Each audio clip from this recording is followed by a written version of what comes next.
Ustedes no se imaginan la cantidad de focos que tenemos enfrente de nosotros. Primero que digas buenos nada y bienvenidos a su podcast favorito, Hola, director. un podcast donde hablamos de... Libres. Ella es Mar Y ella es Ari. y esta es la segunda temporada. ¿Nos ven cambiadas? Sí. Más viejas. Más HD. Bueno, nos desviamos del tema. Este es un podcast de libros prácticamente y no hablamos más que de... Libros. Y ya. Y ya. No hay más. Arráncate con el libro que vamos a hablar el día de hoy. Es un libro, o sea, yo sé que acabo de decir que es un libro muy interesante, pero es un libro muy importante. Muy importante. Es muy importante. Siento yo que es importante para la historia de la literatura. Se trata de nada más y nada menos que de Rebelión en la Granja. Del fantástico, divino, Sí, divino. inteligentísimo George Orwell. Se nos acaban los adjetivos para hablar de George Orwell. El padre de la literatura. Sí. La verdad es que me sorprendió saber en qué año se escribió. A ver. Y durante qué época se escribió. Este Sí. libro se escribió durante la Segunda Guerra Mundial. Ajá.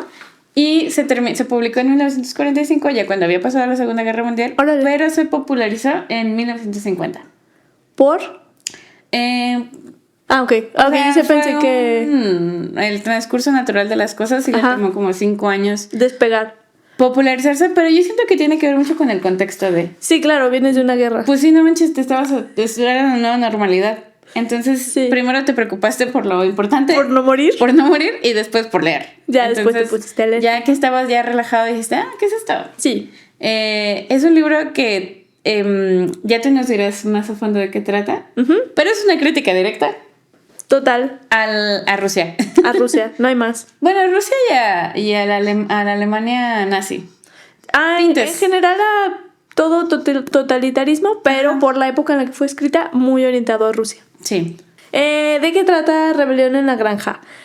Prácticamente, está escrito de tal manera que lo puede entender mucha gente. Hasta los niños. Es lo que me encanta del libro. Pareciera una fábula, Ajá. incluso porque hay personajes que son animalitos, Sí. hay mucho diálogo, el lenguaje es muy cercano, Ajá. no hay términos coloquiales académicos. No trae términos leguleyos de nada. Leguleyos, no trae así notas de autor con Gigantísimas. referencias de años atrás. O sea, es un libro muy sencillo.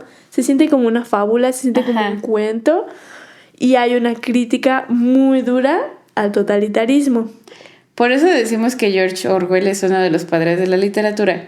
Porque es muy difícil hacer eso, gente. Exacto. O sea, es muy difícil. Todo lo que engloba, todos los personajes reales que retrata el libro, sí fue una chambota que se aventó el Orwell para que todo el mundo pudiera entender el libro.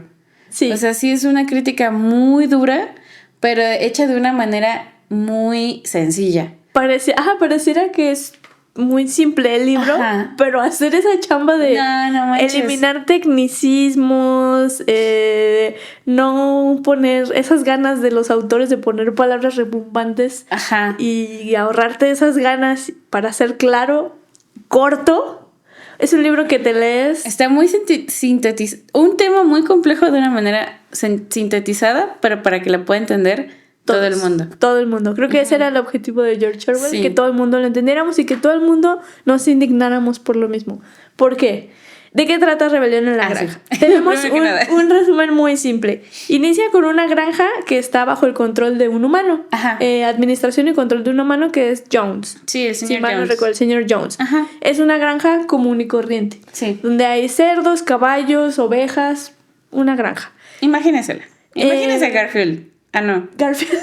Es que en Garfield había eran 2 caricaturas. Una de un pollito que tenía un Ajá, salvavidas. sí. Claro, no me acuerdo. Aquí producción nos va a ayudar con esta referencia de antaño. Ujú. A los que nacieron en el 2000 y para adelante, no creo que sepan de qué estamos hablando. Yo confío que sí. Nací en el 2000. Esperemos que sí. Esperemos por el bien del futuro de México que sepan de qué hablamos. Ajá. Después, pues influenciados por un cerdo que es muy sabio, muy respetado dentro de la granja, que se llama el viejo mayor, que tiene un pensamiento muy anticapitalista, Antitotalitarista.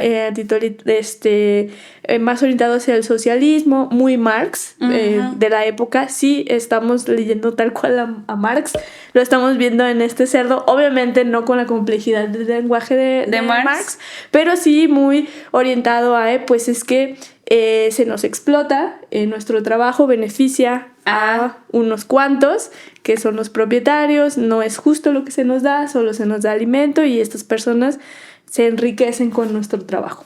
Ese es el discurso del viejo mayor, inspira mucho a toda la granja se siente muy empoderada. El viejo mayor muere, pues ya era un cerdo pues viejito. Por eso era el viejo mayor. Él muere, pero la idea queda sembrada. Él plantó la semilla de la rebelión. De la rebelión, de decir, es que sí, no es justo cómo se nos está tratando. ¿Cómo sería un universo donde nosotros poseemos los medios de producción? Dicho en palabras de Marx, George Orwell lo dice mejor. Sí. Lo dice mucho más sencillo. Es que George Orwell agarra todas las ideas de Marx y las traduce para el vulgo.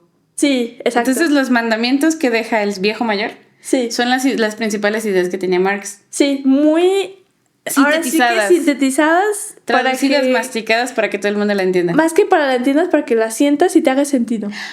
Que digas... bueno, eso sí es cierto. O sea, todo el libro está escrito de una manera, como dices tú, para que te indigne. Sí, o sea, y lo sientes y dices, esto lo que siento me indigna, entonces tiene sentido para mí. Sin meterte en complicaciones filosóficas. Sí, y también a mí lo que me gusta mucho es que no te dice nombres de la historia, porque no es muy político, pero no es político a la vez. Entonces, crítica política, pero a todas las políticas. Exacto. Es un genio. Muy bueno, sí estás. Es un genio. La granja, ya muy empoderada, expulsa al humano, a Jones.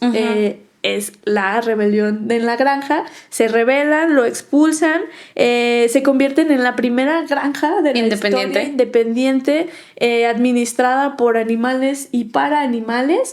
Generan una lista de mandamientos muy alineados a lo que el viejo mayor les enseñó, un pensamiento anticapitalista, donde se niegan a convivir, hacer tratos o comportarse como humanos. Aquí el enemigo es el humano.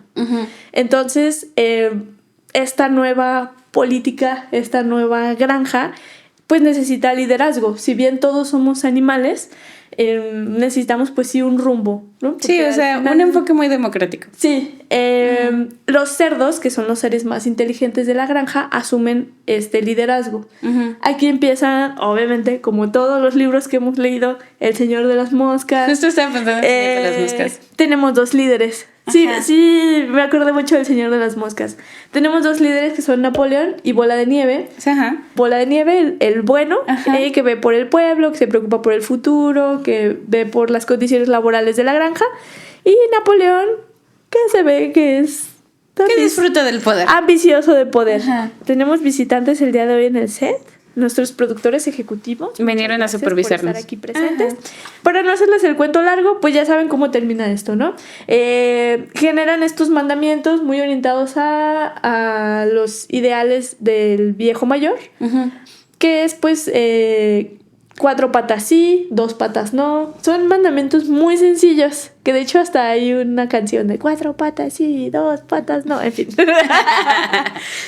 Son 7 mandamientos muy sencillos, pero pues ahora sí que los animales de la granja, muchos no saben leer, otros tienen mala memoria, no se acuerdan bien cómo son los mandamientos. Entonces expulsan al cerdo bueno, se queda el cerdo malo, Napoleón, y empiezan a ocurrir ya una serie de eventos ya descarados. O sea, ya hay matanzas en la granja, ya hay un terror, porque hay un ejército de 9 perros muy bravos que protegen a Napoleón. Nadie lo puede refutar, nadie lo puede contradecir.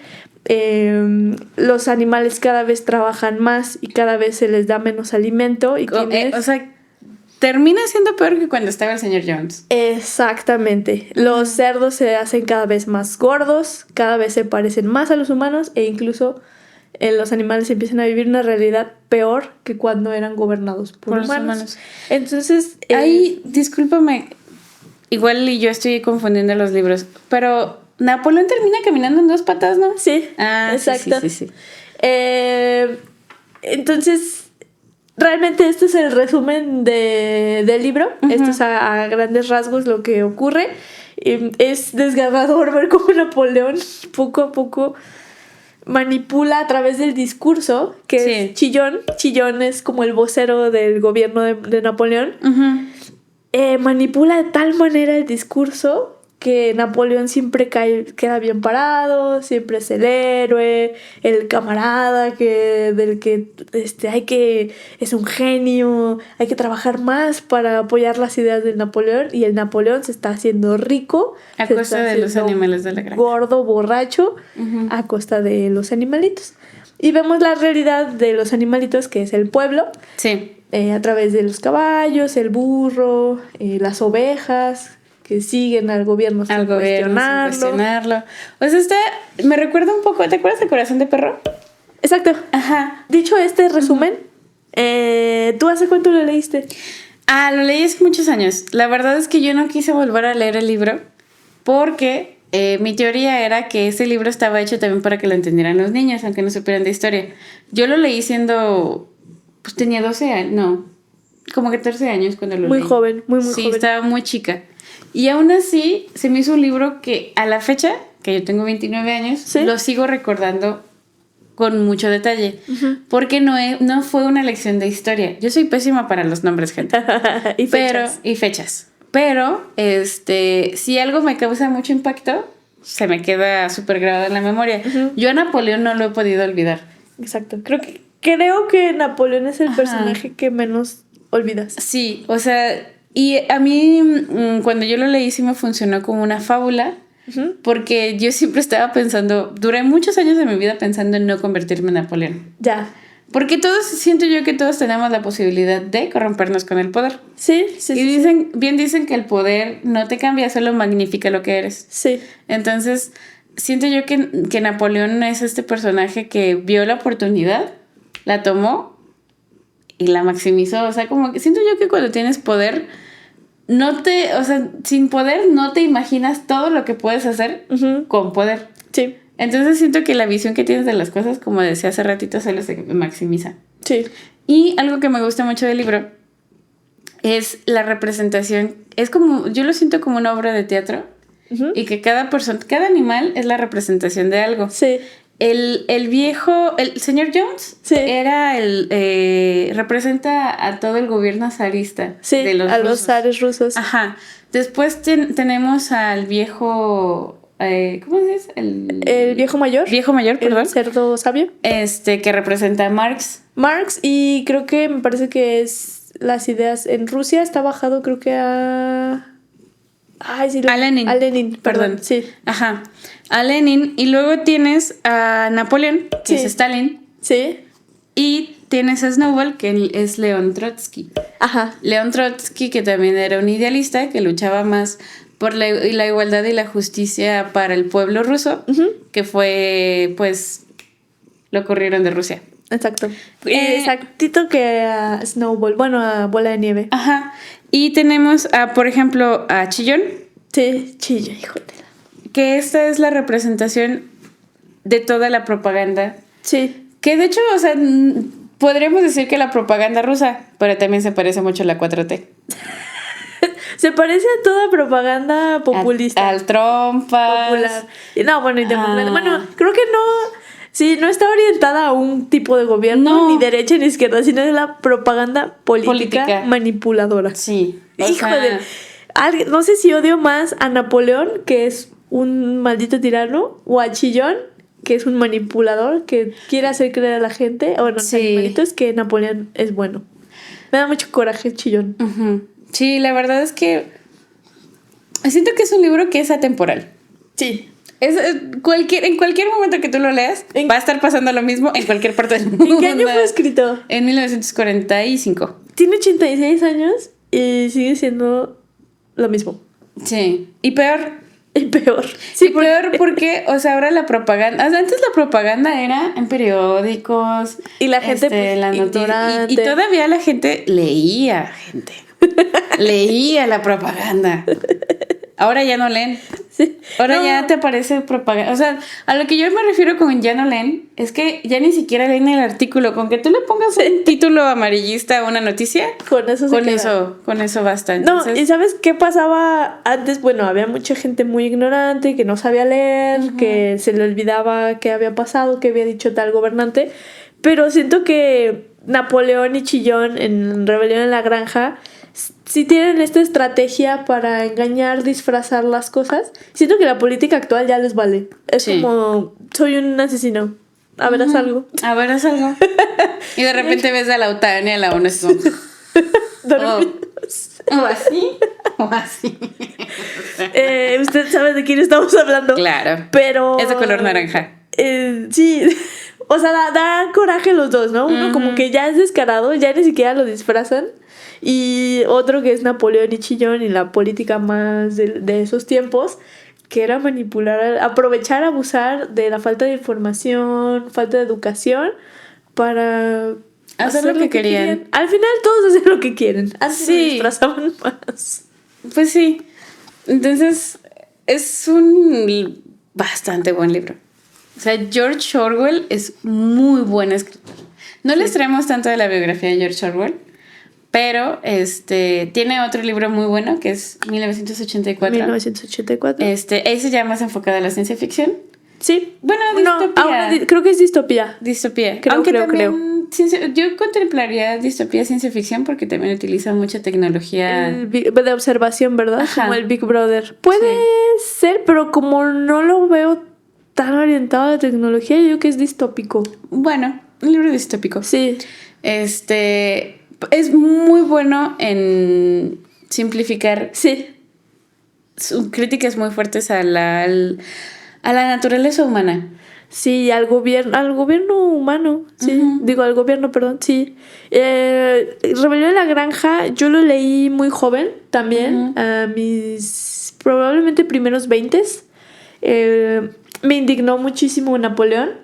Yo empezaba a ver más bien este autoritarismo no en el gobierno, sino en personas, ¿no? Era como, tal persona en mi vida, tal profesor, es como muy así, muy no acepta la crítica. Sí. Tal persona no se le puede decir nada. Entonces yo ya empezaba, o sea, tal vez como era tan joven, no alcanzaba a ver como esa crítica al gobierno ruso o a ciertos gobiernos o en favor del socialismo. No alcanzaba a ver esas cosas cuando era tan joven, pero ya empezabas a ver personajes un poco totalitaristas. Sí. Y creo que a mí es hasta la fecha es de mis 10 libros favoritos de la historia. De toda la vida. Porque me abrió los ojos. Sí. Porque yo empezaba a notar ya estas actitudes autoritarias, rígidas, totalitaristas. De tu entorno, ¿no? De mi entorno más cercano. Y me empezaba a indignar más. Que era como, claro, o sea, es que no soy tonta. O sea, no me puedes tratar así porque... Por algo esto está escrito. Sí, sí. Entonces, creo que es un libro que a mí me empezó a abrir mucho los ojos. Y sí, a mí también. Me gusta eso que aunque eres joven y no entiendes del todo el contexto histórico, sí te mueve, sí te empiezas a cuestionar cosas. Sí. Y eso me gusta muchísimo. Lo releí, tenía muchos años sin leerlo, más de... No quiero decir cuántos años tengo, pero más de 10 años, sí. Lo volví a leer y pegó totalmente diferente. Indignó igual, pero pegó totalmente diferente. Y me dio mucho orgullo y mucha felicidad haber entendido ya más referencia social, política, histórica. Ya como una señora que se sienta a leer George Orwell otra vez. Y se sintió muy bien. Porque fue como, George Sentiste Orwell. Tu evolución, ¿no? Sí. Vaya, ¿a eso te refieres cuando dices vivan las relecturas? Sí. Yo por eso me gusta volver a leer las cosas. Este libro en particular yo no lo volví a leer precisamente porque quería ver qué tanto mi mente joven había entendido y asimilado el libro. Sí. Entonces, sí, como dices tú, yo no había puesto a pensar en eso, pero cuando yo lo leí tampoco lo relacioné tanto con la política, lo relacioné con personas. Exacto. También. O sea, personas cercanas, vaya, Sí. como dices tú. Sí, sí, sí. Y está bien chido porque es un libro que te da esa rebeldía necesaria en la juventud. Sí. Pero esa rebeldía con sentido. O sea, Sí, sí, sí. O sea, creo con que pensamiento crítico, más bien. sí, que te ayuda más bien a validarte un poco. Exacto. Porque, pues sí, vivimos en una sociedad muy adultocentrista, Ajá. donde a lo mejor se anulan mucho las necesidades o el sentir adolescente, o no se diga de las niñeces. De las niñeces. Entonces creo que es un libro que sí te empodera de decir, oye, estoy chiquito, tal vez no sé muchas cosas, pero lo que yo siento o quiero o pienso es válido. Ajá. Y pues... Y George Orwell escribió al respecto. Entonces, algo de verdad debe de tener en mi sentimiento. Creo que empodera en muchos sentidos, ya sea Sí. como pueblo oprimido, como joven no escuchado, como... Pues es un libro hacia los oprimidos. Oye, sí es cierto. Bueno, yo así lo siento. Sí, sí, porque es como... Por ejemplo, hay un personaje muy entrañable que es Boxer, el caballo.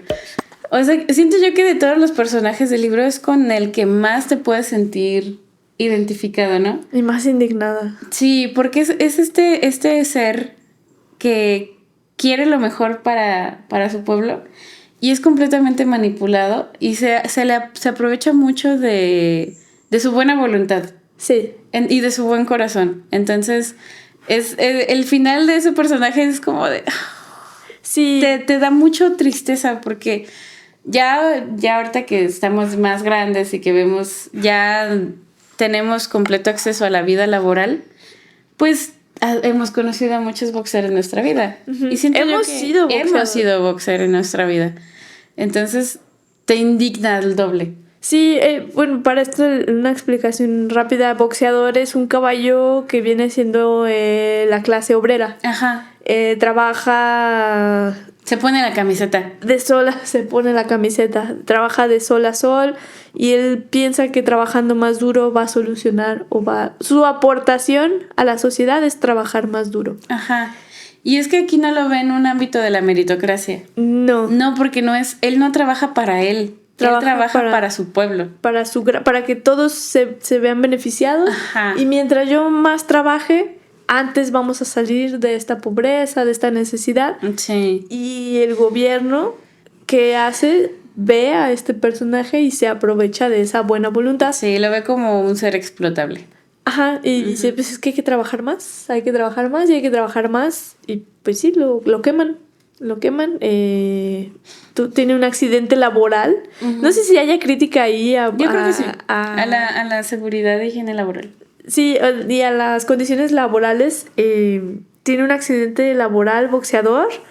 Y me da mucho coraje esta manipulación de información que les hacen creer que lo van a llevar a una granja a retirarse cuando no es cierto. O sea, lo recoge un camión que creo que es una carnicería. Creo que venden accesorios de piel. O sea, lo van a matar. Sí, lo van a matar. Pero ¿qué pasa? Que nadie sabe leer. Nadie sabe qué dice el camión que lo recoge. Y Napoleón les hace creer a través de Chillón que es les prestaron el camión nada más y lo van a llevar por fin a retirarse, su digno retiro. No es cierto. O sea, lo llevan a matar porque ya no es útil. Uh-huh. Ya. Y es muy triste verlo como... ¿Qué pasa cuando nos jubilamos? Ya no eres útil y dejas de tener voz y voto. O sea... por ejemplo, las políticas para la gente mayor en la actualidad. No hay oportunidad laboral para ellos.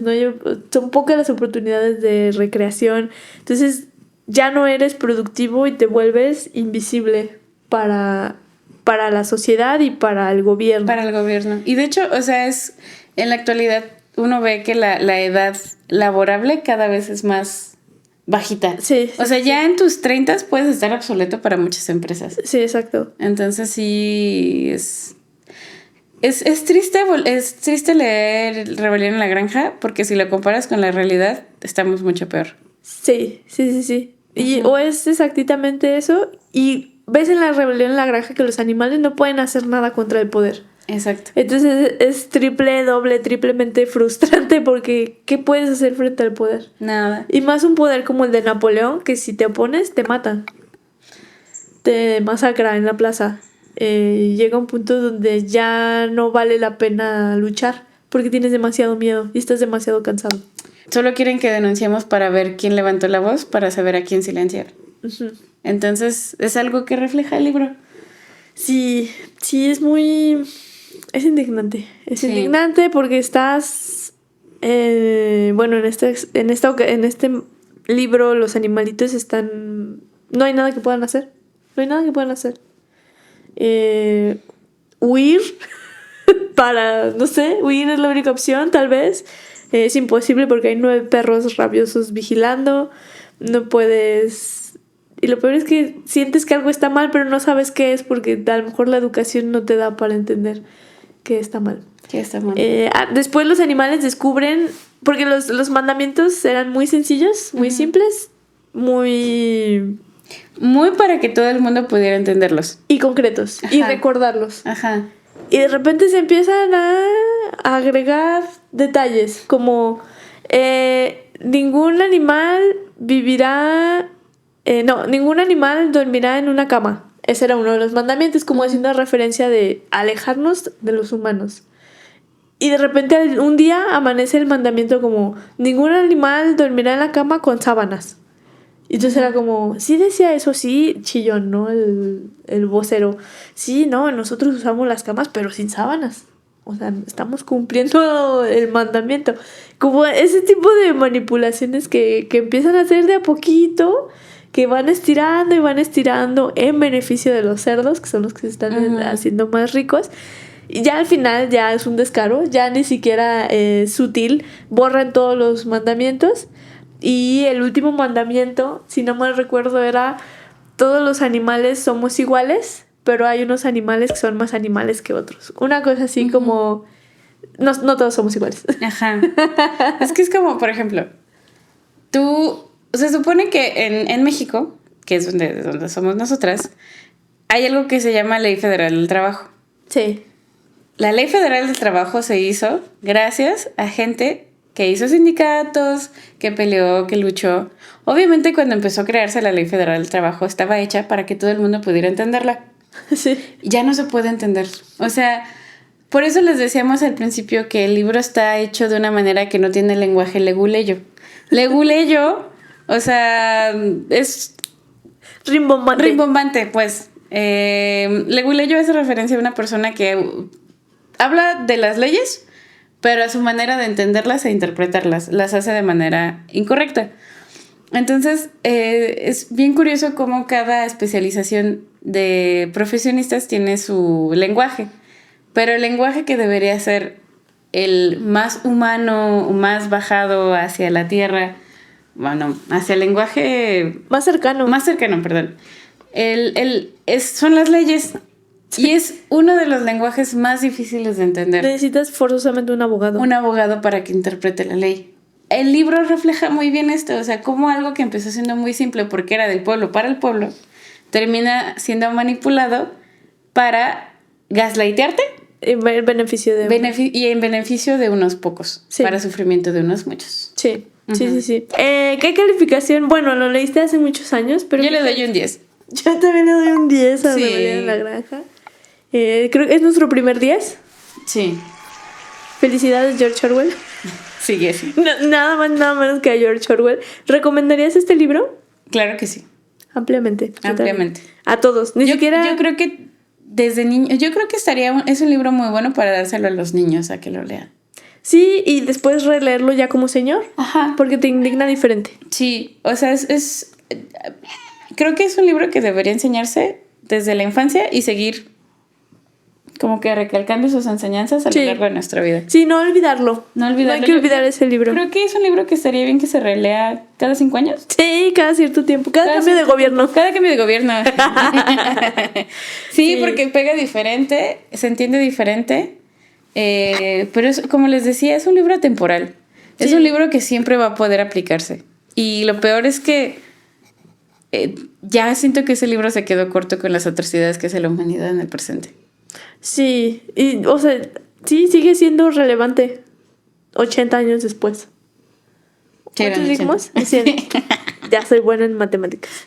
Y pues bueno, eso recomendamos. Tiene calificación de 10, un promedio de 10. El primer 10 de este podcast. Ni más ni menos que con Rebelión en la Granja de George Orwell. Si pueden, léanlo. Búsquenlo en la biblioteca, en su ciudad. Es un libro... Pues está bien chiquito. Es muy cortito. Es muy cortito. Está en audiolibro. Yo lo vi por ahí en Spotify. Creo que son unas 7 horas de audiolibro. Muy ligero. Muy, muy, muy ligero. No crean que tienen que estar así como buscando palabras. ¿Qué significa? ¿Qué Porque quiso acuérdense decir? que no utiliza palabras rimbombantes. Exacto. Y también puede estar, me imagino que por ahí en YouTube, en algún audiolibro. Sí, probablemente. Entonces, 7 horas de audiolibro se lo echan una semana de viajes en el camión, en el carro, en el Uber, con audífonos, en la chamba, haciendo el cardio. haciendo Exceles. No, bueno, no, para que sí le pongan atención. Bueno, sí. En un momento de ocio, lavando trastes, para que se enojen y tallen con más fuerza los trastes, barriendo para que barren el piso con furia. Y si usted es lectora, pues echarse unos 20 minutos al día y lo van a terminar en menos de un mes. Sí. Entonces, le recomendamos ampliamente, por favor, búsquenlo. Por favor, léanlo. Por favor, cuestionen todo. Sí, cuestionen hasta lo que nosotros lo que nosotros decimos. Sí, probablemente nosotros también estamos hablando de nuestras falacias. Sí, muy sesgadas. Sí, siempre. pero tomen en cuenta que algo padre de la lectura es que te hace cuestionarte cosas. Sí. Si bien no toda la lectura desarrolla el pensamiento crítico, sí te hace cuestionar. Sí. Te hace ver más allá, te hace... O incluso hasta ver la perspectiva de otro país. De otro país. De otra edad, de otro género. Pero siempre cuestiónense. No caigan en sus cámaras de eco. Sí. Todos somos factibles a caer en una cámara de eco. Cuestionen su algoritmo. No lo construyeron ustedes, no se autoengañen. Y pues listo, creo que es todo por el episodio de hoy. ¿Dónde nos encuentran? Nos encuentran en todos lados. Por muy en contra que estemos de las redes sociales, nos encuentran ahí. Hablando de... Somos una deshonra. Hipócritas. Pero nos encuentran en YouTube. Nos encuentran en Spotify. Qué mal se siente hacer este anuncio después del episodio de hoy. En TikTok, sí, de moda. En YouTube, estamos en todas las plataformas. En todas las plataformas como Ajolote Lector y Ajolote Lector MX. Así que pueden seguirnos ahí si quieren saber de libros, ¿verdad? No les obligamos a nada. Nosotros vamos a seguir. No hubiéramos anunciado nuestros canales el día de hoy. Y pues bueno, de nuestra parte sería todo. Muchísimas gracias a aquellos que se quedaron hasta el final. Muchas gracias por el aguante. Denle like, suscribirse, compartir. Si quieren. Háganlo si quieren, o sea. Y si nos quieren criticar en algo, pónganlo en la caja de comentarios. Está bien. Y si quieren recomendar otros libros, también adelante. ¿Cuál es su libro favorito de George Orwell? Sí. Pregúntame cuál es mi libro favorito de George Orwell. ¿Cuál es tu libro favorito de George Orwell? Sí. Todos los libros de George Orwell son buenos. Sí. Les recomiendo unos libros que se sientan como ese. Sí. Sería chido, ¿no? O sea, hacer una comunidad de decir, mira, este libro también... ¿A qué me refiero que se sientan como Rebelión en la Granja? Que sea un libro fácil de leer, fácil de entender. Con un fundamento, ¿cómo decirlo? Con una crítica dura. Ajá, pero bien sintetizada para que sea del pueblo para el pueblo. Sí. Y pues listo, eso sería todo de nuestra parte. Muchísimas gracias.